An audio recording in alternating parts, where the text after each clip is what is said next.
Family coming together, fighting to keep their loved one's killer behind bars. Eddy Roland was hit by a truck 11 years ago. That driver didn't even have a license, and now he wants to get out of prison early. Our Tara Molina spoke exclusively with Roland's family, and Tara, the driver, was sentenced to 17 years. Yes, Karina, but this motion for judicial release comes only 10 years into Mario Redding's 17-year sentence. A man with a felony history whose exact same motion was denied just last year.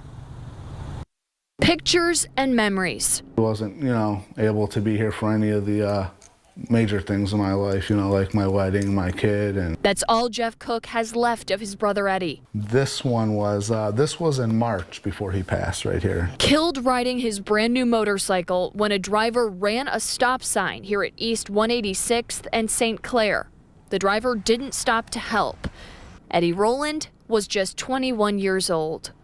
My mom, it's affected her big time. Roland took his last breath on this street, surrounded by others who rushed to help him. Doing CPR what they could, but he was like instant. He was done. A full-fledged search for the driver followed. Mario Redding eventually turning himself in when investigators matched car parts left at the scene with a car dropped off at a body shop.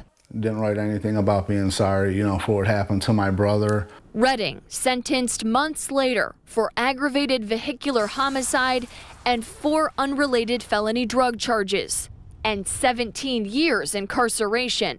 But now, less than 11 years in, a motion for judicial release and a judge moving forward with a hearing this summer.